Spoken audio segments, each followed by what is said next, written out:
Relax and enjoy. So I'm Nelly Turnaki. I am a special education faculty at the School of Education, and I'm the director of the Disability Studies minor that is sponsoring this event.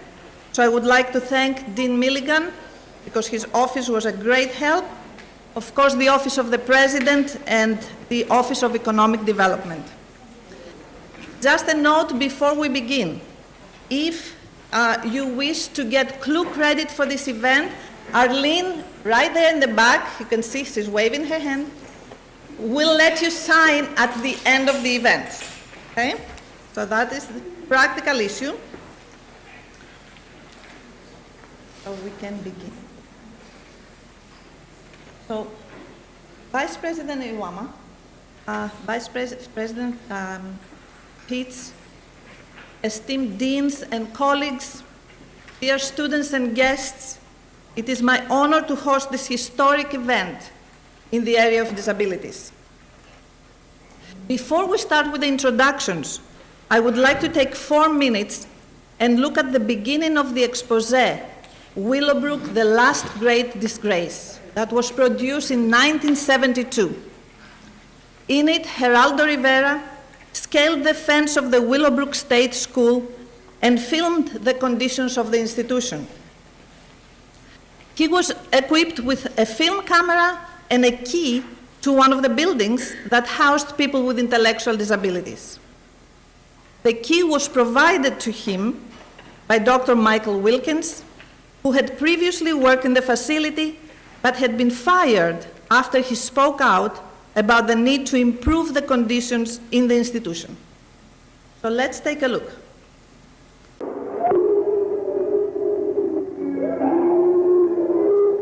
Well, I visited the State Institution for the Mentally Retarded, and I think particularly at Willowbrook that we have a situation that borders on a snake pit, and that the children live in filth, that many of our fellow citizens are suffering tremendously because lack of attention, lack of imagination, lack of adequate manpower.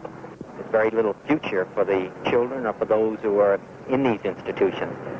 Both need a tremendous overhauling. I'm not saying that those who are the attendants there or the ones that run the institution are at fault. I think all of us are at fault. And I think it's just it's long overdue that something be done about it.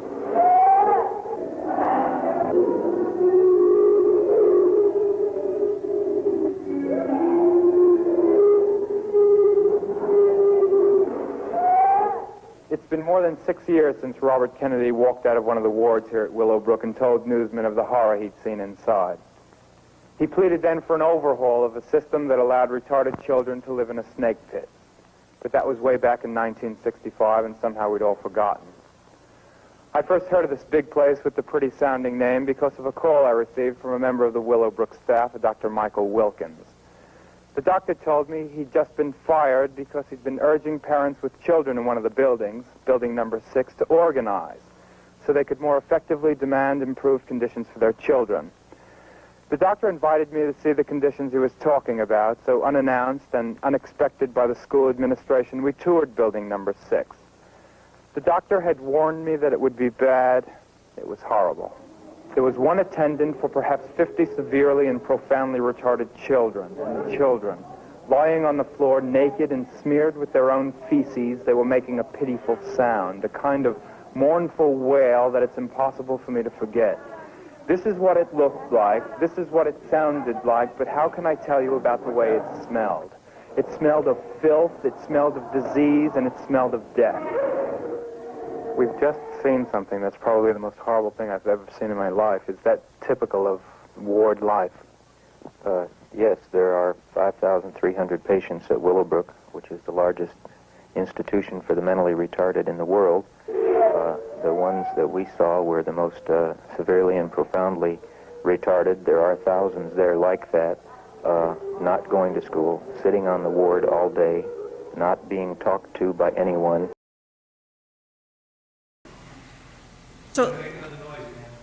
So the introduction of Dr. Wilkins is going to be given to us by another giant in the field of disabilities, Mr. Bernard Carabello. Bernard lived in Willowbrook from the age of 3 through 21, when he left the institution on his own volition. Bernard was interviewed by Geraldo as part of the expose, and Bernard, Geraldo, and Dr. Wilkins have maintained close friendships throughout the years. After he left Willowbrook, Bernard was appointed to a consumer advisory board to monitor conditions at other institutions.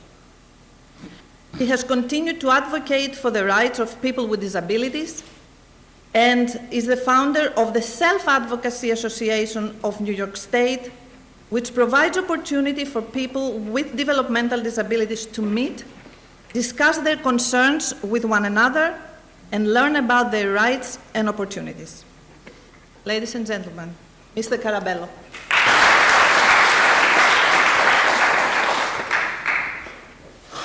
I'm going to say two things about myself. I lived in Willowbrook for the first 18 years of my life. I left the institution in 72, and I never looked back. And now I'm retired, taking it easy. I'm going to introduce the guest speaker, Dr. Wilkins is a great friend of mine. We've been friends for over 40-something years. He was a doctor. He wasn't my doctor, but he was my doctor when he had to do overtime, cover the institution. There were over 6,700 people in the institution. Let me give you a typical building. In my building, there was about 450 people. Everywhere had about 60 to 70 people on the wall, and a staff of 23 people to take care of all 70 people. Let me introduce my friend, Dr. Michael Wilkins. Thank you.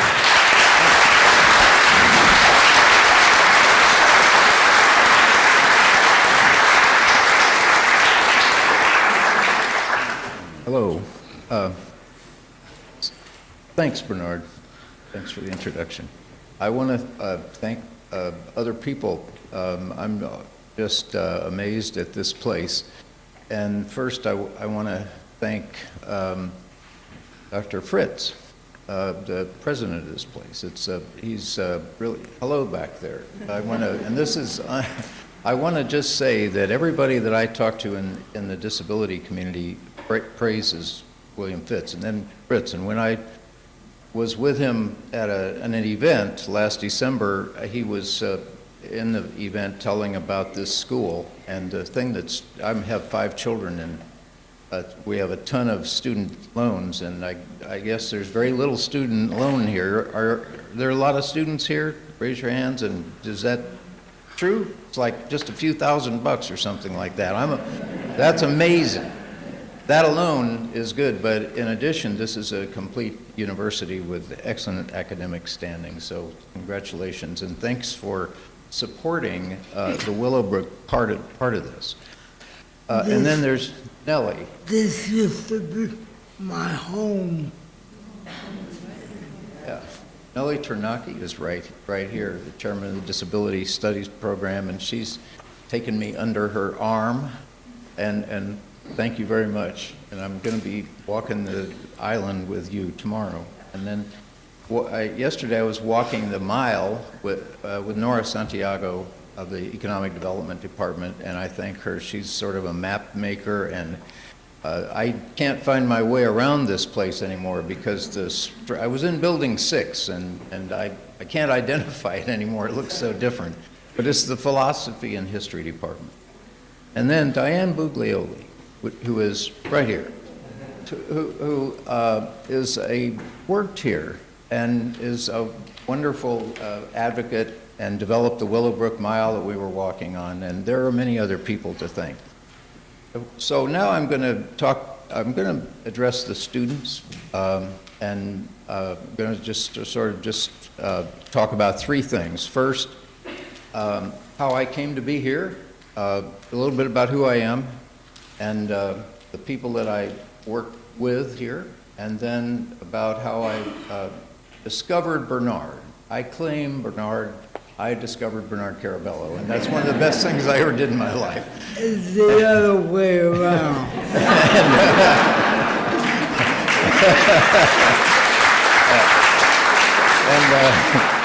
And the third part is about how it happened that I ran into Geraldo long before I worked at Willowbrook, and that's why I talked him into coming here and putting it on film. And this is a little bit about the radical roots of the Willowbrook struggle. A little bit about myself. I'm from Missouri. I was born in Des Moines, Iowa, and moved to Kansas City.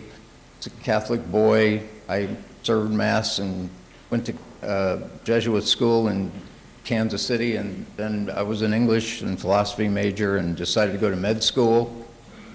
And when I was in college, I read a piece, a two-part series in the New Yorker, and I want to say all the things that I subscribe to start with the word New York. The New Yorker and the New York Review of Books and the New York Times.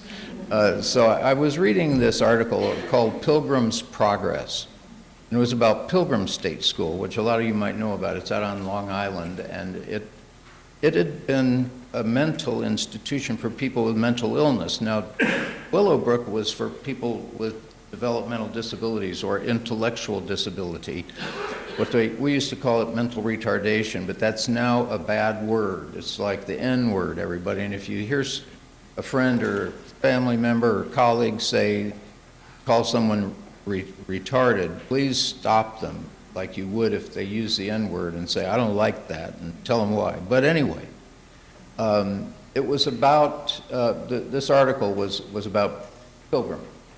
And so it was written in 1961, and in 1954, the drug Thorazine was put on the market, and that was a good drug for people with psychosis and schizophrenia. And it made it possible for them to live in the community.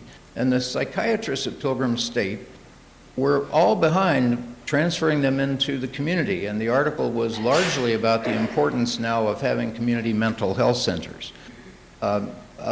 But that article stuck with me, and there were some photographs of the buildings at Pilgrim. Okay, so then I read that in '61. I was somewhere in the middle of college, and then I went to medical school and graduated in '67. And in 1967, they were drafting 100% of interns out of their first year out of medical school to go in the war in Vietnam, and I would not have done that. And so I was either going to go to Canada or Europe, or then I got in the public health service. I applied and I got in, and that's a good military alternative.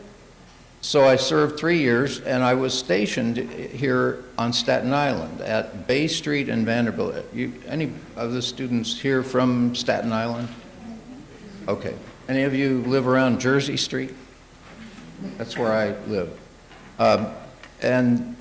So it was a hotbed of political activity. And I was a guy from the University of Missouri Medical School. It was a pretty repressive environment back in those days.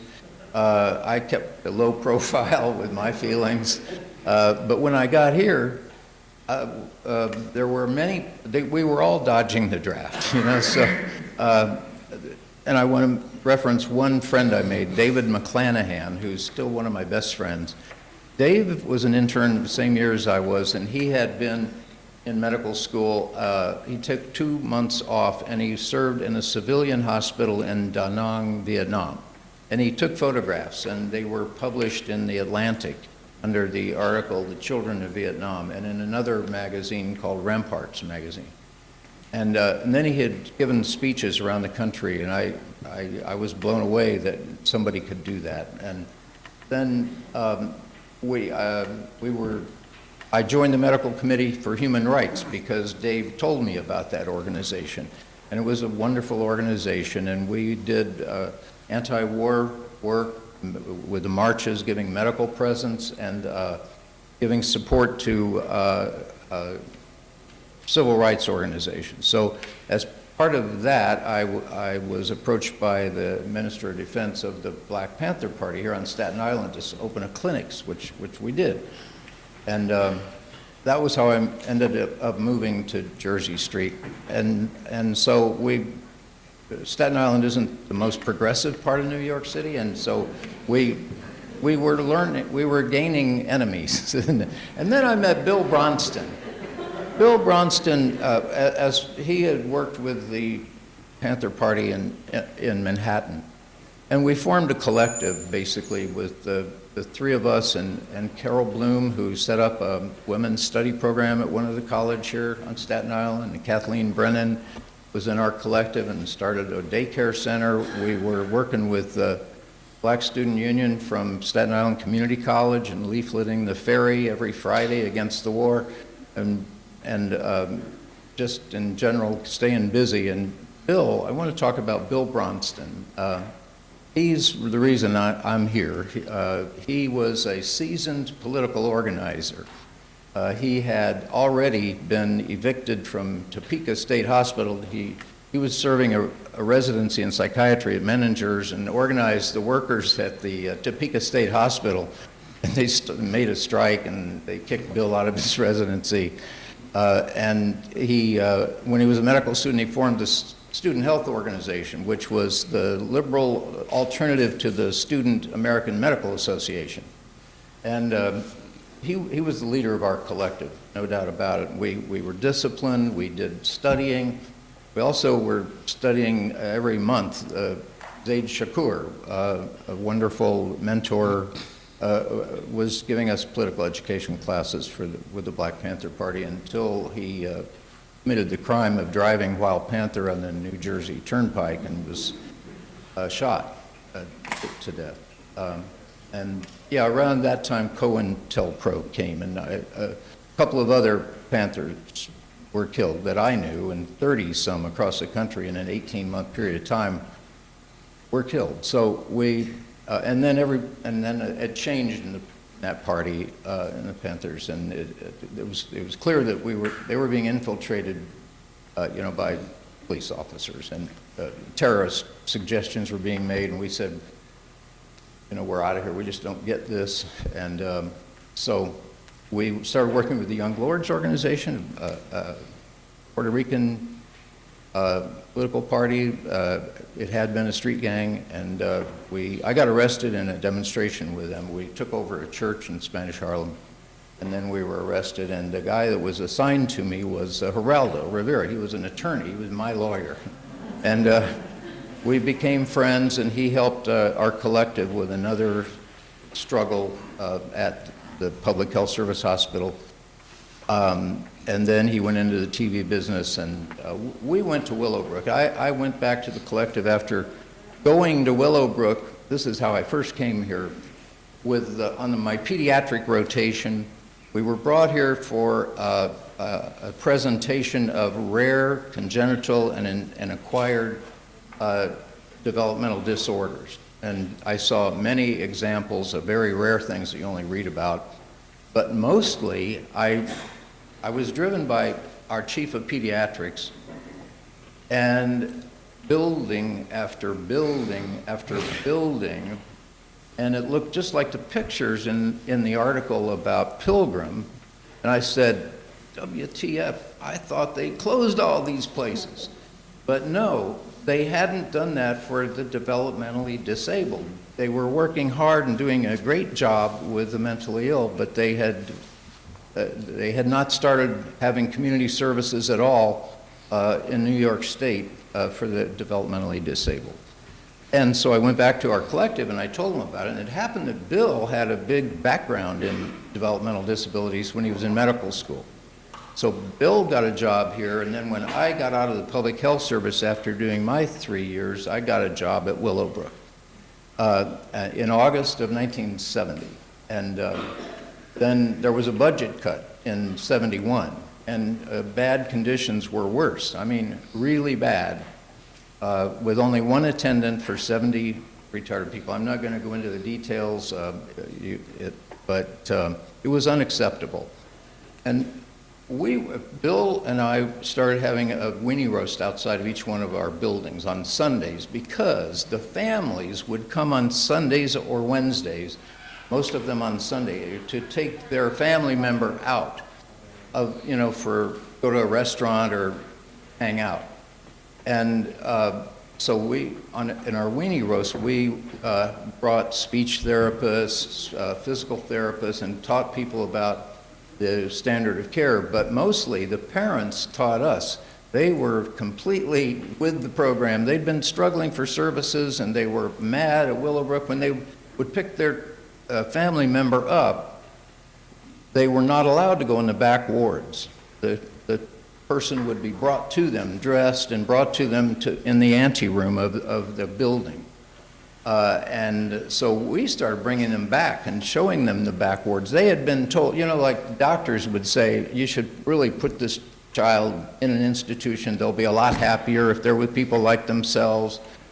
And the child will be bad for your family. And they would put their kid here, and then they weren't allowed to see the real conditions. So we took them to the back wards, and there would be beds like 6 inches apart, lined up, and not enough clothes, and people running around naked, and the family members were offended greatly, as they should have been. And so and then we made contact with Gunnar Dibwad, who was the World Health Organization expert on what we used to call mental retardation. And we toured Gunnar through this institution, Willowbrook, and he was appalled. And then we had a community conference about Willowbrook that our parents group put on. You can imagine we were not popular with the administration of Willowbrook because Willowbrook was the largest employer on Staten Island. They were by far, this place, Willowbrook, was the biggest consumer of psychotropic drugs because it was a warehouse. It was called a state school. Only the highest functioning people were ever deemed educable, so the others were warehouse. They were waiting to die. There were no programs for them. They were routinely mistreated. So the parents' organization was growing and growing. These parents knew each other. There were attorneys, there were entertainers. We were not quiet. We were leafleting the gates of Willowbrook every Sunday. And then we had a meeting with the director of the institution. And the parents said, we want you to make a public declaration that these conditions are untenable. And he said, nope, I'm not going to do that. I've been in this business a long time, and it won't do any good. Well, let's just wait for the budget cut to go away. And the parents evicted him from the meeting. And that was a Sunday. And then Monday, a notice was sent around saying no employees are allowed, either on duty or off duty, to attend any meetings of the parents group. But we kept attending, and so quickly I was fired, and the social worker in my building was fired. They fired those of us who didn't have tenure. And because there'd been a freeze on new hires with the budget cut in 71, even though I'd been there over a year, I still could be fired. So the director, a lot of people who don't have courage, when they fire somebody, they have someone else tell them about it. Does that sound familiar? So the supervisor of my building handed me my pink slip, and I read it, and his hand was shaking, and he forgot to take my key. So I forgot to give it to him. And I went home, and I said, oh my God, I got my key. And then I thought, oh. So I called Geraldo. I said, you know, I hope you could put this on TV. I hope it would be legal. Because we'd tried. There was a series of articles in the Staten Island Advance about this place with some pictures and a description, but at that point we were being red-baited badly. I mean, on the wall of our collective house we had Malcolm's picture and Dr. King, and we were easy to red-bait.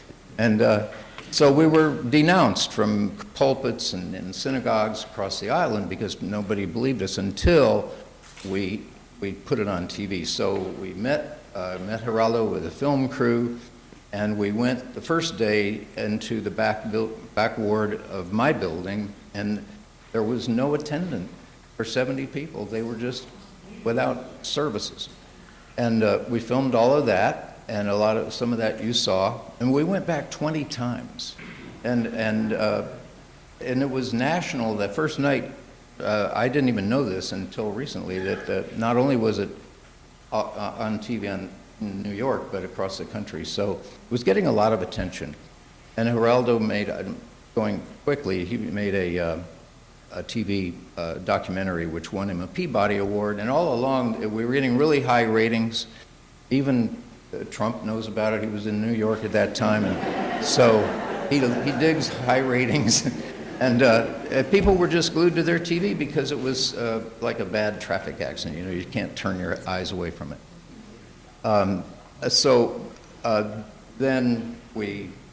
things escalated. We were on the Dick Cavett show. Dick Cavett gave us a whole show. Bernard was there. And we were debating people from the Department of Mental Hygiene. And then we had to raise money for group homes because the state had no financing to set up a group home. And people were wanting to get their family members out. So we put on a telethon with a group called 1 to 1, and 1 to 1 also had an annual concert. So I got fired in January of '72, and in August of '72, John Lennon gave the first 2 concerts on a Saturday and Sunday. We brought in 600 people with Down syndrome and bleachers behind him, and I was sitting in the 3rd row center and down, and he was singing Imagine, and the people were swaying behind him.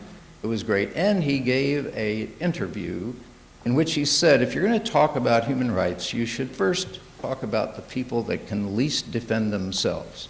And that's why I'm going to do this concert. What else happened? Then the parents, we had a meeting at Mount St. Augustine Retreat House with attorneys and parents and the professionals and Bernard. And the attorneys and the parents filed a class action lawsuit, which was successful. The judge came and toured Willowbrook, and he said, this is incarceration, and all American children have a right to an education. You can't possibly do that here, and you have to empty this place out. So that was '72. It took 15 years, and in 1987 it was closed, and then now it's become this school. And I now feel good about bringing my family here. I never would have done that if it wouldn't have changed. So we were rescued by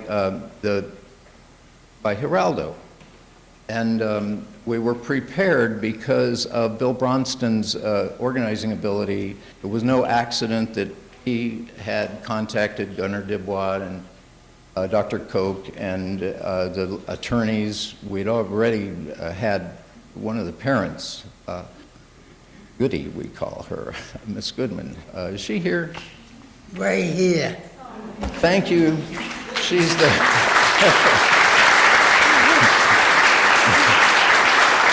She was a fierce defender of her daughter, who was a patient here at Willowbrook.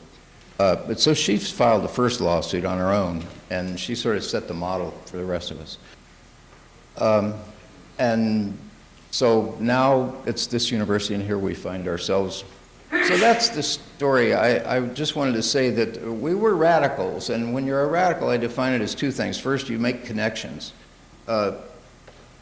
disability prejudice isn't different from racism. In fact, Ed, one of the leading disability experts, or I mean a person who is disabled, says, it isn't my disability that really hinders me. It's the prejudice of non-disabled population that really is the hard thing for a disabled person. And James Baldwin said, racism is a white person's problem. And yes, so we have the work to do to end the prejudice and the isolationism from each other. And it's, I would say, also gay rights. Harvey Milk said, come out, come out. You know, if we all put our family members together that fall in one of these categories, you got a majority. And it's true. And so we shouldn't be allowing ourselves to be isolated. And the other thing that makes you a radical is if you really believe in struggle. You know, dare to struggle, dare to win. And even though it seemed like we were losing, I was fired. I mean, the parents were probably going to succeed, but our group was called the Fanon, named after a guy named Frantz Fanon, a psychiatrist who wrote great books about the liberation movement and how great it is for the psyche of the oppressed. Okay, so now I want to talk about how I met Bernard. Are you awake? Yes,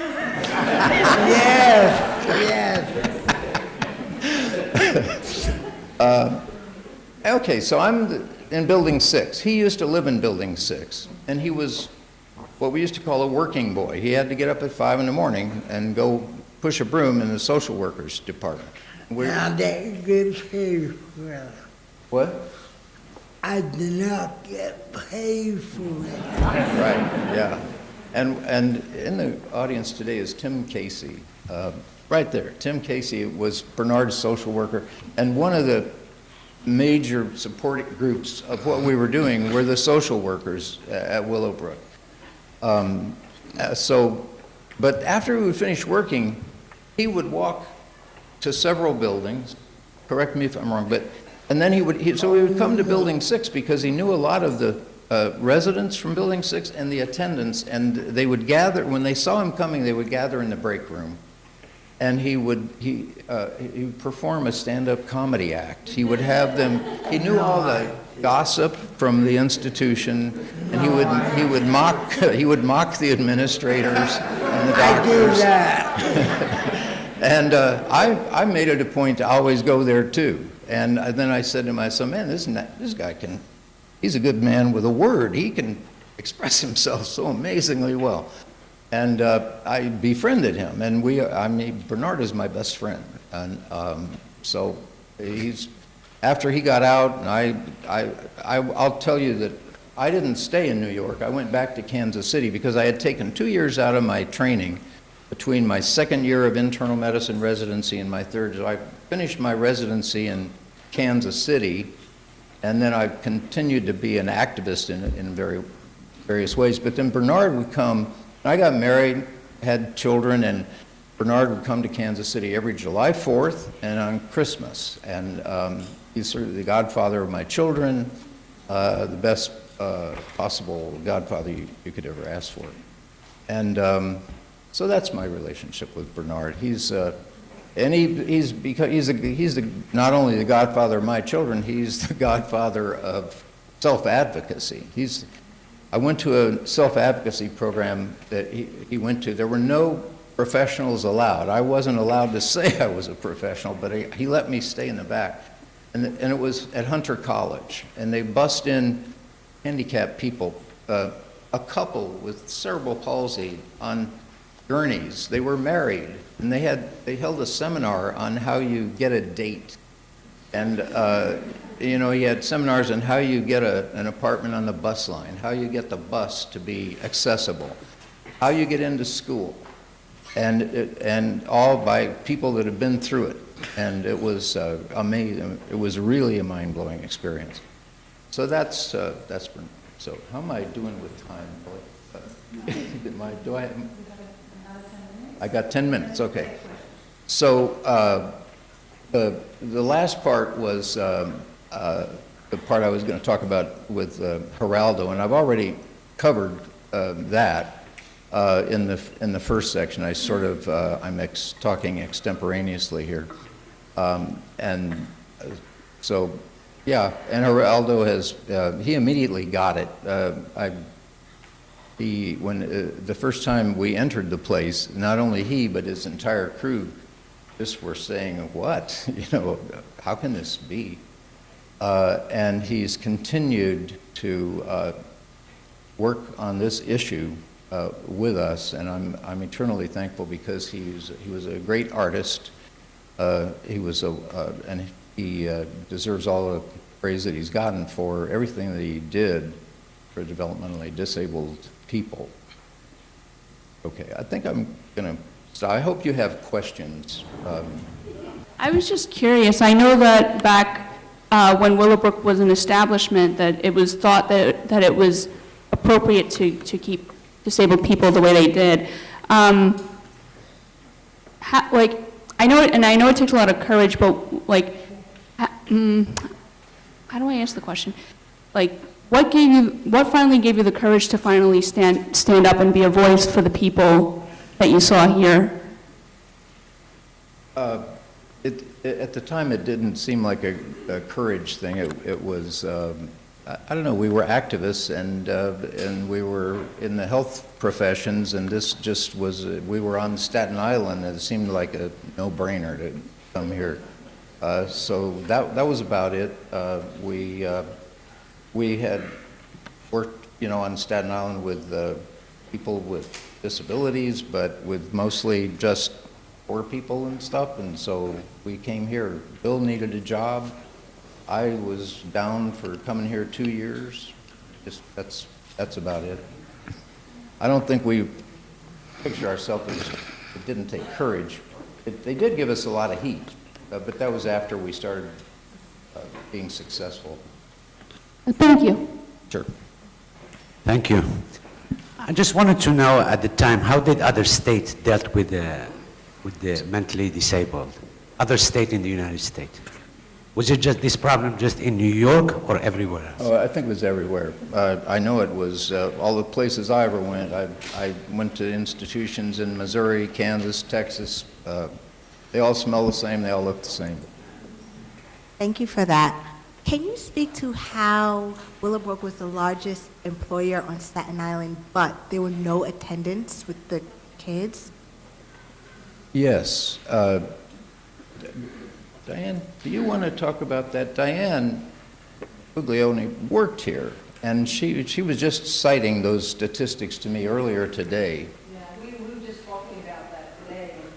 And, at its height, Willowbrook had 6,000 and 6,000 people living there, right? 6,000 was built in 4200. And at the time, I think you were there, was 5,700 people. 5,700 people, the workers, all right? Now, Staten Island at that time was small, much smaller than it is now. So the amount of employees there, let me get the estimate around 1,800 people. That's a big employer for Staten Island, right? Let's take the 1,800 people. Of the 1,800 people, probably 300 of them work Monday to Friday, right?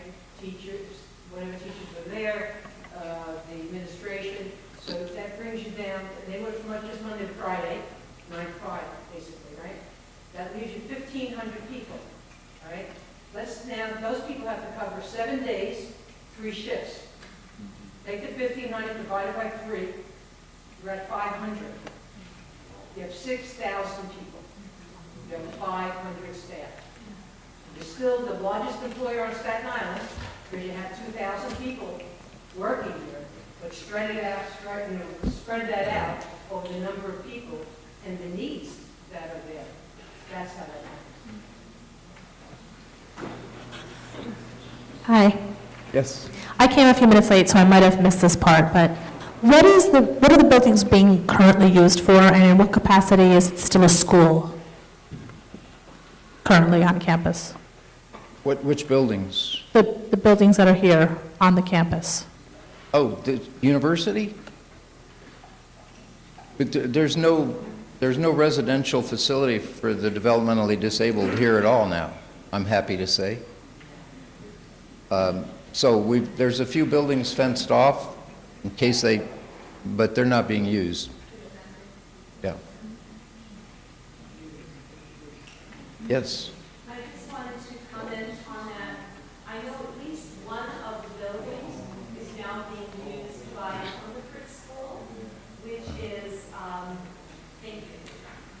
which is 721R, and it's part of the District 75 schools. But what it's used for is it's one of the work sites that we've established for our students. And they have part of their day is spent in class. District 75 schools go from, our children are from pre-K through age 21. And at this particular site, they're trained and they go out to work then with their teachers. And so when they graduate and they leave us at age 21, many of our students are then placed in wage-earning positions. And that is our goal. Independence is our goal. Right. Could I make a suggestion? If you're going to talk about people, don't use the word train. You train animals, you don't train people. You teach people.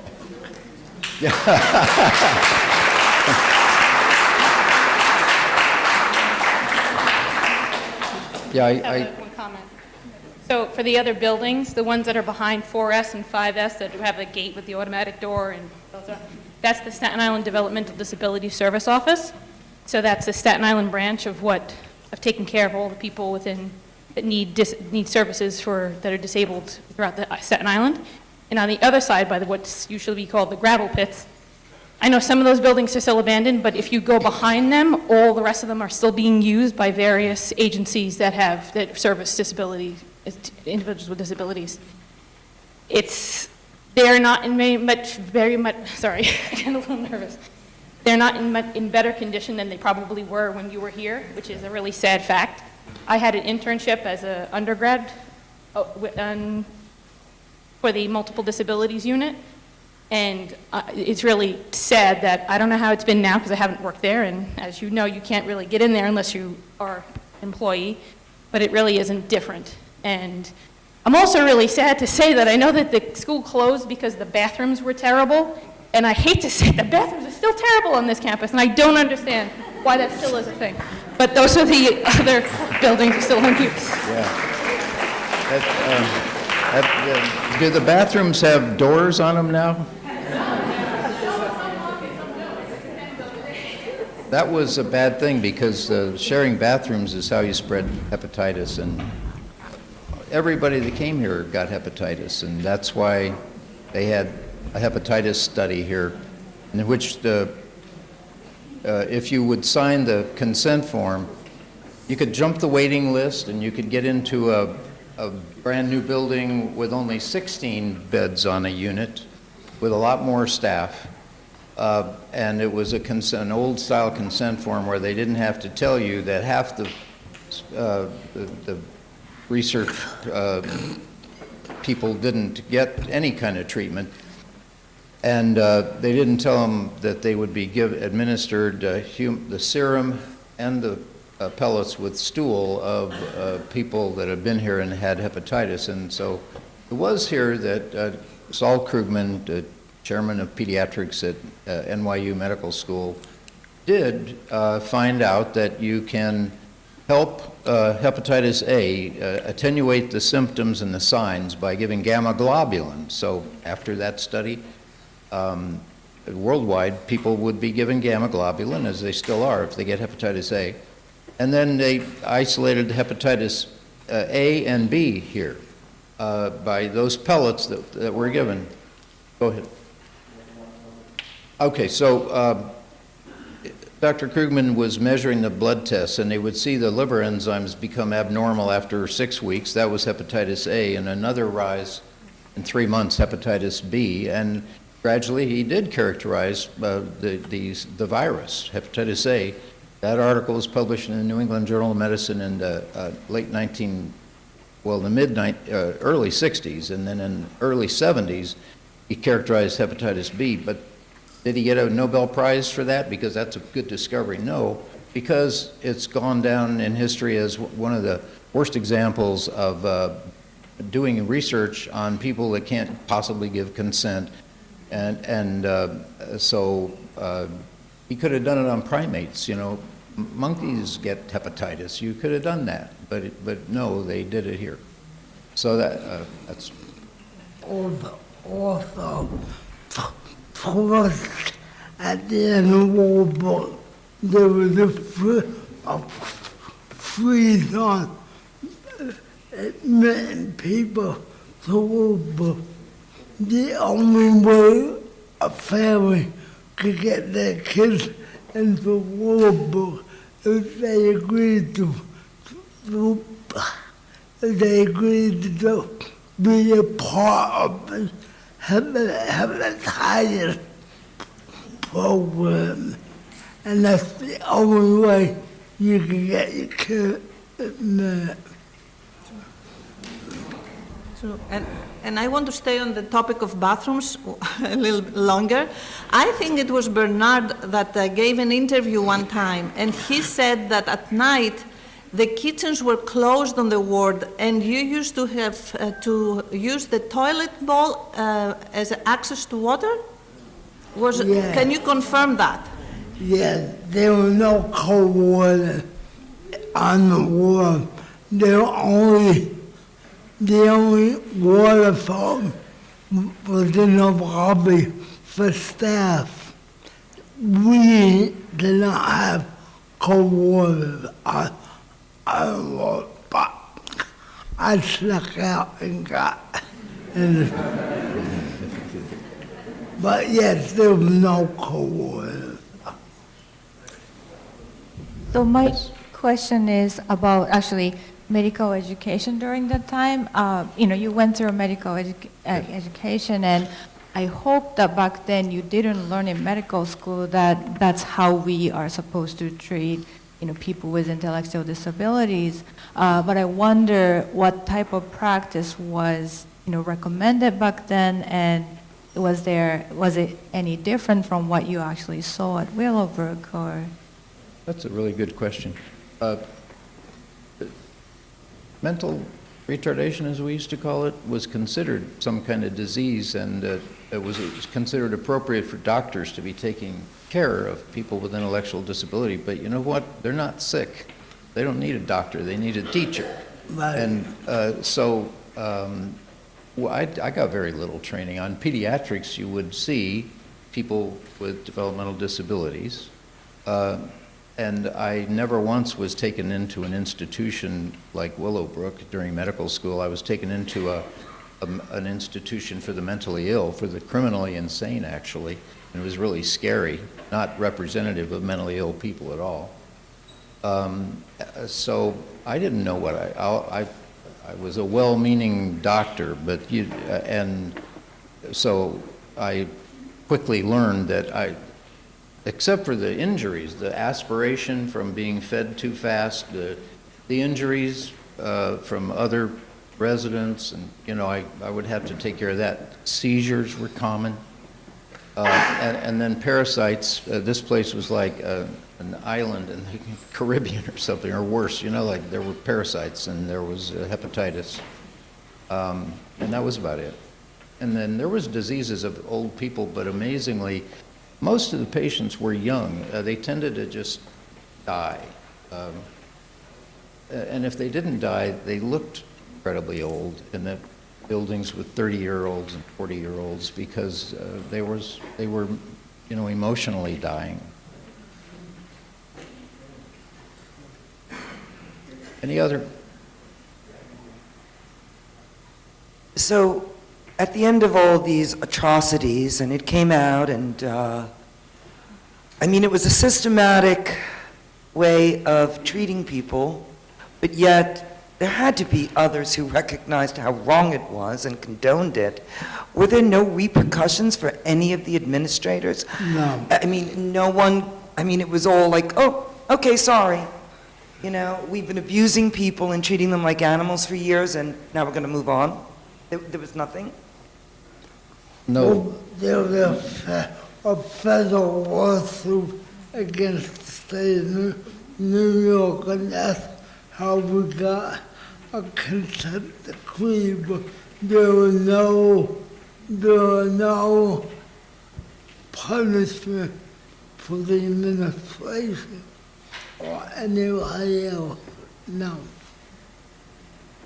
And there were criminal acts, the condoning of rape, and Yeah, I mean, but no. yeah, there were individual acts that were criminal, which were really punished, but the real fundamental issue was a lack of funding. The people who administered the school, although they did many stupid things and many foolish things, they didn't have the money to provide the services. The institution was overcrowded. There were many people who should not have been there, and the services, the amount allocated, so didn't provide basic custodial care, was inadequate. So no people, no matter what their intentions, could have, made a decent place. So it was really our political leadership that was ultimately responsible, in my view. Yeah, that's Tim Casey Bernard, social worker. I introduced him earlier. My ex. That's right. He retired, for God's sake. I'm living in the past. That's right, Tim. And I mean, that issue's still alive. Budget, pay attention to budget issues in the legislatures everywhere. It's a big problem nationally and in state legislatures. It seems like these days cities are a lot more progressive than state and federal governments. Hopefully that will change. But they're talking about reinstituting institutions. We're all afraid. I've been talking to people that work in this field, and the budgets are going down and down. People that are running group homes are really worried about just the next few years, whether they're going to be able to even continue. So we've got to maintain the consciousness of that we've been talking about. In my view, that's the end game, is that we all destroy our prejudices against our fellow citizens that are disabled or gay or immigrants or of a different color, so that we can work on developing people to maximize their potential. In the end, it doesn't cost more money to do that. It costs a lot more to keep them ignorant and dependent. And don't forget,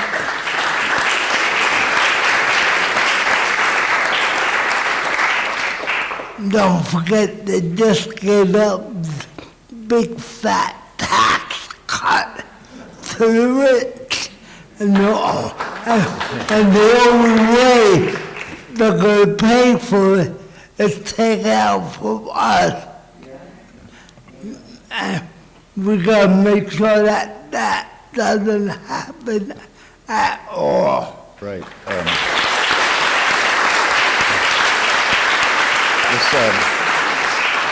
The concept of a big pie and getting your share, I want to share an anecdote. There was a benevolence society here, a benevolence association, which was an organization of the parents, a very well-meaning group that did some good, but it was all oriented toward, having a Christmas party and an Easter party and things like that. And we would have a dinner, they would have a dinner in a big hotel once a year. And so Bill Braunston and I went, and the speaker was somebody from a service organization for developmentally disabled, and he was standing up there saying, the problem is, it's the Epilepsy Foundation. They're taking our share of the money, and it's the United Cerebral Palsy. They're getting too much. And, I wouldn't have done this, but Bill Braunston stood up and said, no, it's the war in Vietnam. And he got applause. So these issues are tied together. I want to mention, after we take this question, Nora, if you can walk on this side, because we have some questions on this side. I was wondering if there's a place designated in this campus that memorializes what happened here and teaches the story. Do you want to Nora, you can talk about the consent degree plaque. Sure. We have a plaque on campus that memorializes the closing of Willowbrook State School. We also have a Willowbrook Mile with 10 stations that talks about different parts of the of the Willowbrook State School and the importance in history. So I welcome you to all walk around, maybe not on a hot day like today, but it's a 2.2-mile walk, and each station describes what happened here on campus. And also, yeah, right now it's only also, if you want to look at the rest of the Willowbrook page, you can go to Geraldo.com. And when you go in there, you go scroll down and there's an icon on his page. I suggest you all look at it and get your friends to look at it. Let me tell you what, Carol and I went to teach a class in booklet, and we asked us, anybody here know anything about Willowbrook? Nobody raised it. About 1 out of 35 people, 1 or 2 people raised their hand. So we need to remind people what happened, so it won't ever happen again.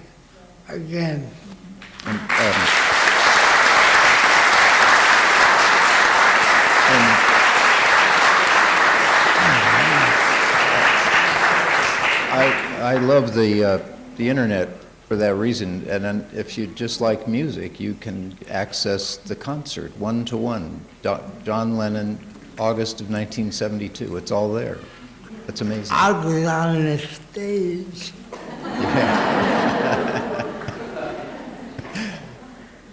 Okay.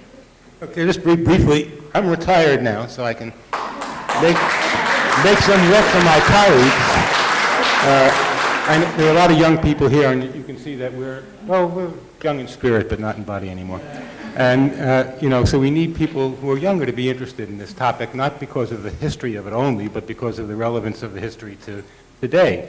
And there are a lot of opportunities to get involved here on the campus. There's a Willowbrook Archives. You can do research. You have faculty members who are teaching about disability.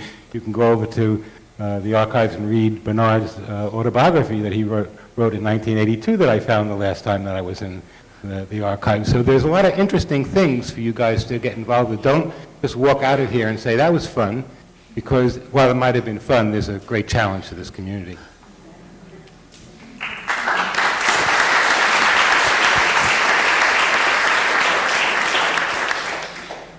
Well, I wonder about the court case, that it was a federal civil rights, but I understand it was also that there were in Willowbrook individuals who also had mental illness, and that what really won the case was that there was no way to provide mental health treatment in the situation. Is that accurate? No. Maybe you talk about people that had newly diagnosed. Yes. And mental illness and developmental disability. Well, a lot of people had that in Willowbrook. I think I saw a whole lot of institution caused mental illness, and there was a lot of autism that was misdiagnosed in those days, and there were people doing what I'd probably do, running a berserk, because they were locked up. It was difficult. I saw a lot of people. I'm not sure that I can even answer your question, but I doubt that it didn't happen. I mean, I think there were probably a lot of people with mental illness that they couldn't. That wasn't part of the lawsuit. That's probably true. I'm not enough of an expert on the lawsuit to know. Thank you. If anybody's interested in seeing the full documentary from Geraldo, we have it at the library. That's also where you can find the archives. So please feel free. But the question I had for you is, how did people end up being put in Willowbrook? Like, what was the procedure among families when their children were diagnosed? Were they, diagnosed at such a young age that they didn't know what was going to happen? And how did someone legitimately tell parents, your children will be better off here?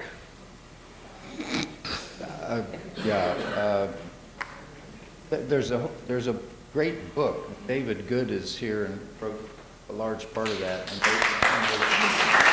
they cover that. There was no one way to do it. Mostly it was nutrition and parents, but you didn't have to even have a doctor's signature. If you had a kid that was misbehaving, they often ended up in Willowbrook. So it was helter-skelter. There was no thought given to it. I mean, these were devalued human beings. The paperwork wasn't adequate, for sure.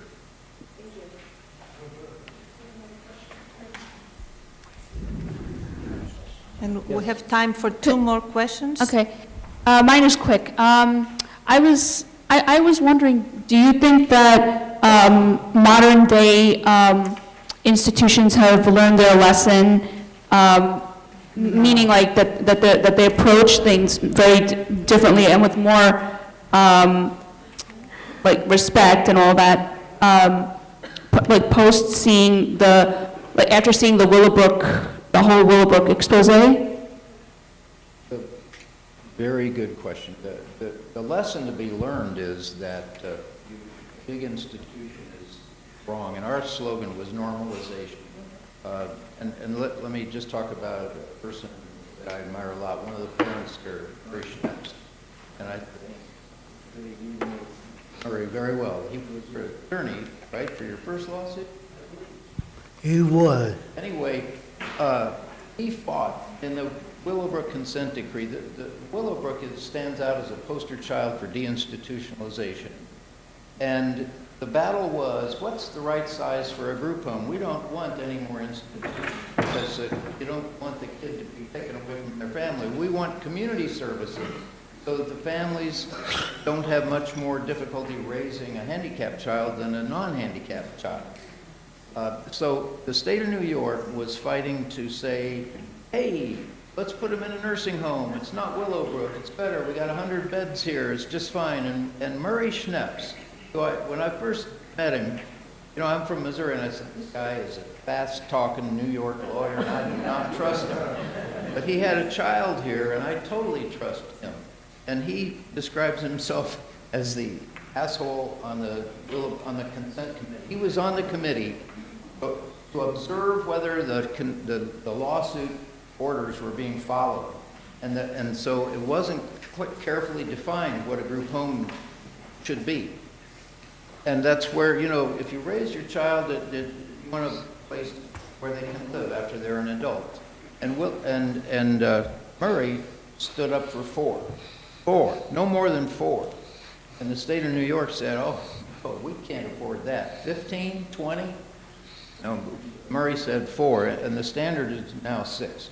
And I think most group homes have around 6. And that's great. Murray, thank you very much. So before we conclude, I would like to mention that Willowbrook is not just our past, it's our present and our future, and we have to be diligent. The movement of eugenics is alive and well. We have people who are valued and not valued still in our society, and hopefully all people with disabilities are self-advocates like Bernard, and people without disabilities are advocates for that vulnerable group of our citizens. I'm going to say something practical before we thank our guests. Because there is a class here, we need to empty the room, but outside we have refreshments. And Bernard or Dr. Wilkins will come out, and then you can interact with them on a one-to-one basis. So thank you so much for coming, and thank you. Thank you.